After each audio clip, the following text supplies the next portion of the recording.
say that it's not so much about religion, but it's about what if? Yeah. What if this happened? Yeah, totally. Yeah, what if? What if God exists? What if he lives in Brussels? What if he has a wife and a daughter who is 10 years old and she's a rebel and she puts on the internet the date where everybody will die, and then the story begins. I mean, the story is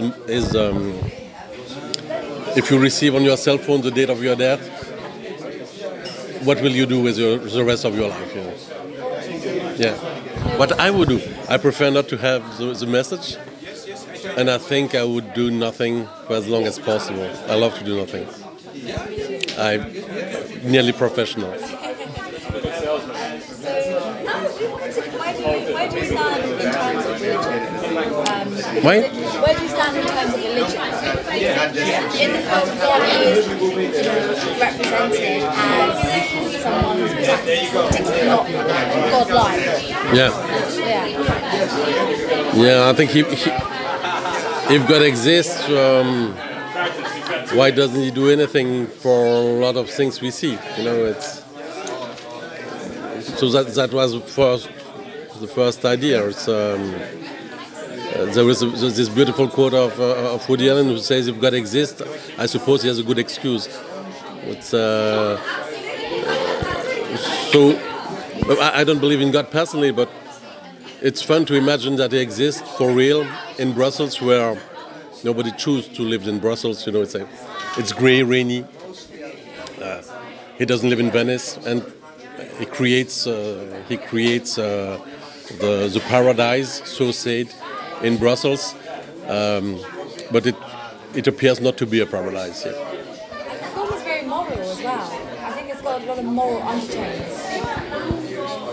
Moral, perhaps. Not in the sense of black and white, in the sense of poking fun at society and how, what we think is morally correct and morally wrong. Indeed.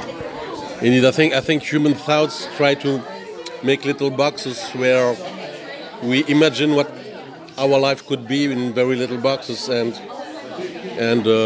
hear what the character of God's daughter, 10 years old daughter, says it can be much more than that. It can be a life that is not in the catalogue of possible lives. It can be something you invent, totally different and totally unexpected, and kinds of falling in love that are totally unexpected. So would you say you live by your own moral code? That's such a difficult question. I don't know if any code is moral. I think if it's a code, it's not moral, and if it's moral, it's not a code. Yeah, it's like a free choice. It's a choice. It's not free. If it's free, it's not a choice. So maybe morality doesn't even exist. Perhaps we don't exist. Yeah, perhaps it's all in our heads. Perhaps. It could be a figment of my imagination. Perhaps ants are dreaming somewhere, and we are the dream of ants. And I heard this is your fastest film that you've ever made. What was that like shooting? It was fast, but it was still 2.5 years, 3 years. That's very fast for me. I'm a slow, but it's fun. It's really fun. It was the first time I write with a friend, somebody else, and I think that's the reason why it became a comedy, because we try to make each other laugh. And it's more funny to write a comedy when you are two than alone. So with audiences, what do you want them to feel when they watch the film? What do you want them to take away with them? I don't know. Because it's a strange experience. It's making a film, showing a film, seeing a film.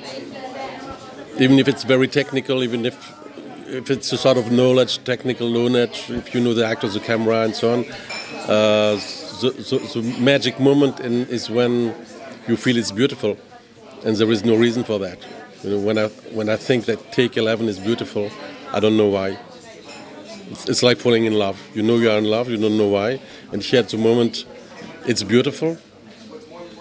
I don't know how it came, but we are searching for that all together, and at the moment, it's beautiful, and It's sort of emotion, but it's very mysterious. I don't know.